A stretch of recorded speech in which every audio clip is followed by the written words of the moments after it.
Magandang hapon, Pilipinas. Narito ang latest sa dalawang bagyong minomonitor natin sa loob ng ating area of responsibility. So unahin po muna natin si Super Typhoon Pepito na as of our latest analysis, huling nakita siya sa layong 120 kilometers, silangan huyan ng Virac, Catanduanes. So kung tutuusin, halos malapit na po ito sa kalupaan.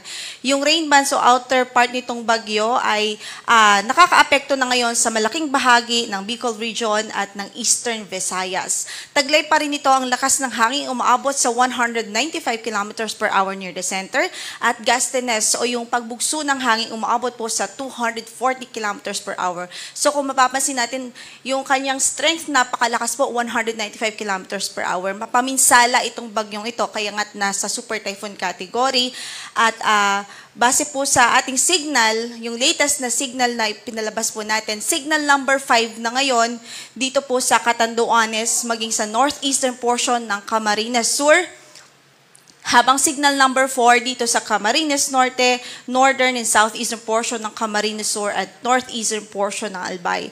Uulitin lamang po natin signal number 5 sa Catanduanes at northeastern portion ng Camarines Sur. So meron tayong extreme threat to life and property due to Super Typhoon Pepito. Habang dito sa signal number 4, significant to severe threat to life and property.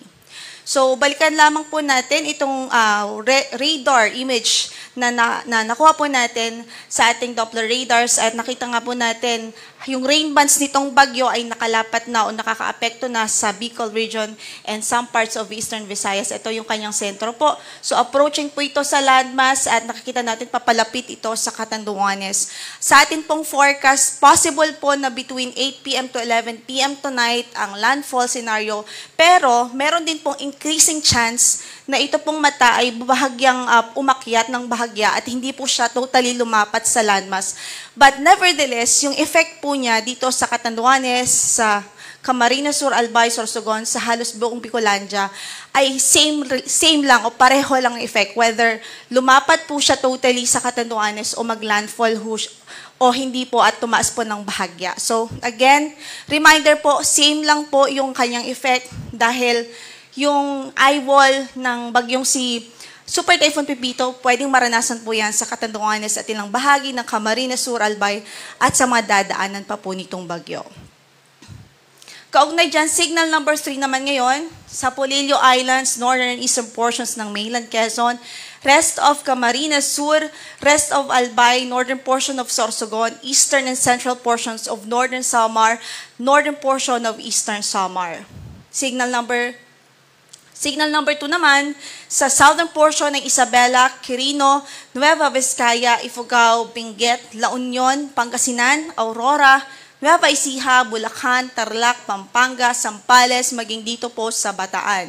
At signal number 2 din sa Metro Manila, Cavite, Rizal, rest of Quezon, Laguna, Marinduque, rest of Sorsogon, Burias Islands, Antigua Island, central portion of Eastern Samar, northern portion of Samar, and rest of northern Samar. So, paalala lang din po natin, baka may nagtatakang mga kababayan natin na signal number 2 ngayon, pero maaliwalas yung panahon, halos walang nararamdamang sama ng panahon. That is because meron po tayong lead time na halos 24 oras pa po. So, posible po nating maramdaman sa ilang lugar ito, depende po sa pagtahak o sa pagtakbo ng bagyong ito, posible natin maramdaman yung sama ng panahon sa mga susunod na oras. So, meron tayong lead time na 24 hours pa po. Then, signal number 1 naman sa mainland Cagayan, rest of Isabela, Apayao, Kalinga, Abra, Mountain Province, Ifugao, Benguet, Ilocos Norte, Ilocos Sur, Batangas, northern portion of Occidental Mindoro, kasama na ang Lubang Islands. Signal number 1 din sa northern portion ng Oriental Mindoro, Romblon, rest of Masbate, rest of Eastern Samar, rest of Samar, Biliran, northern and central portions ng Leyte, northeastern portion ng Southern Leyte, northernmost portion ng Cebu kasama na ang Bantayan Islands, northernmost portion ng Iloilo, northern portion ng Dinagat Islands. Then signal number 1 din po sa natitirang bahagi pa ng Eastern Samar, rest of Samar, Biliran,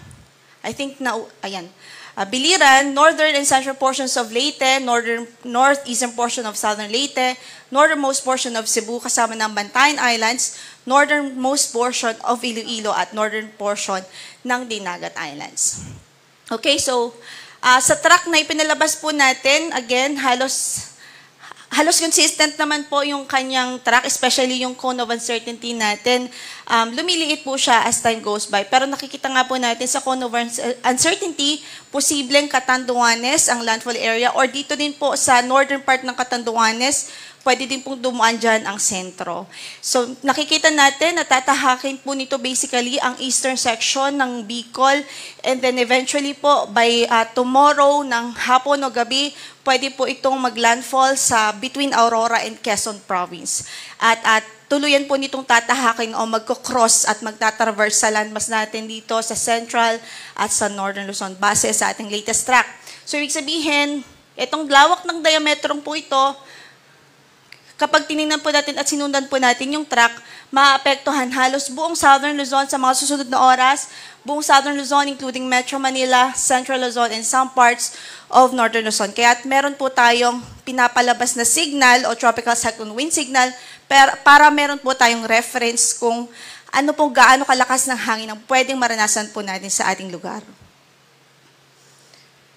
Samantala, narito naman ang ating rainfall forecast in the next 24 hours. So today hanggang bukas ng hapon, intense torrential o yung tinatawag natin na matindi hanggang sa halos walang humpay na mga pagulan ang pwede pong maranasan dito sa Camarines Norte, Camarines Sur, Albay at Catanduanes. So ang range po niyan ngayon hanggang bukas ng hapon, pwedeng maranasan itong ganitong klaseng pagulan.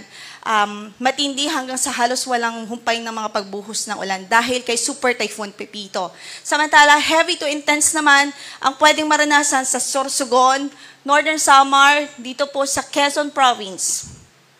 At moderate to heavy, dito po sa Masbate, Samar, Eastern Samar, Biliran, Leyte, Batangas, Marinduque, Cavite, Laguna, Rizal, Bulacan, at Bulacan po. Kasama po dyan at maging yung Aurora. So, moderate to heavy yung kanaptaman hanggang sa malakas na mga pag-ulan. Ngayon hanggang bukas ng hapon. And then bukas ng hapon hanggang Monday ng hapon o Lunes ng hapon, posible rin ang intense to torrential na mga pag-ulan. Dito po sa Aurora, Nueva Ecija, Quezon Province, Nueva Vizcaya, Pangasinan, Quirino, Benguet.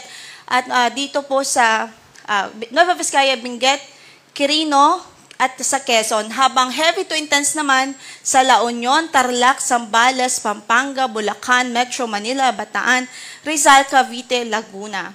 At kasama po dito sa heavy to intense ang Camarines Norte. Moderate to heavy naman po, posible pa rin sa Camarines Sur, Batangas, Marinduque, Isabela, Ifugao, Mountain Province, Ilocos Sur, Abra, Kalinga at maging sa Cagayan. At para po sa mas detalyado na information regarding this, pinupost po natin yan sa ating social media accounts at maging sa website ng Pag-asa para po makita natin yung kumpleto na detalye tungkol po dito sa rainfall advisory po natin. So, again, paalala po natin, doble o triplang pag-iingat lalong-lalo na sa mga low-lying areas dahil posibleng-posible ang mga pagbaha, even yung mga pagguho ng lupa dahil sa tindi ng mga pag-ulan na pwedeng dala po nitong si Super Typhoon Pepito.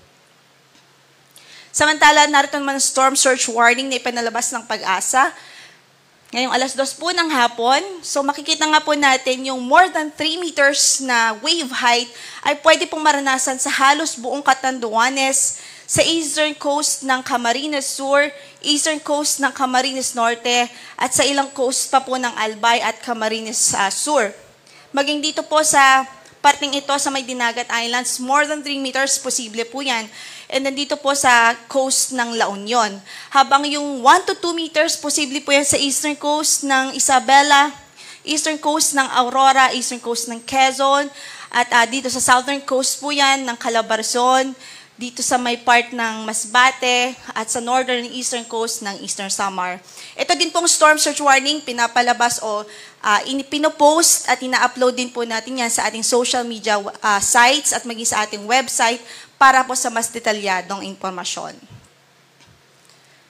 Samantala, ito din po ang yung tinatawag natin possible flood height due to 3 meters storm surge height. So, for Quezon Province, sa areas po na ito, posible po yung 3-meter storm surge height o yung daluyong dito po sa isla, sa part ng Polillo Islands, sa eastern coast po ng Mauban, Quezon, dito po sa Pagbilao, sa Padre Burgos, Lucena City, posible din po yung storm surge o inundation dahil sa storm surge o daluyong. So para po makita po natin yung detalyadong information dito, nasa website at nasa Facebook page at Twitter accounts, X accounts din po natin ito. Yung Catanduanes, possible flood height due to 3-meter storm surge height ay dito din po sa Panganiban, dito po sa Viga, Gigmoto, Bato, at maging sa San Andres. So, ayan, visit our website and yung ating Facebook page din po para makita natin yung detalye at kung anong mga specific na municipalities o lugar. Samantala sa Northern Samar, dito po mataas din po yung tsansa ng inundation or nadulot ng storm surge na almost 3 meters height. Dito po sa San Policarpo, sa Lapinig, Arteque, at dito po sa Sulat, San Julian. Okay, ito po'y karagdagan na information, yung ating high tide for today. So, in-include po natin yung 5 p.m. onwards. So, makikita natin for Giwan Eastern Samar at 5:59 kanina, halos 0.94 meters yung taas po ng tidal height natin.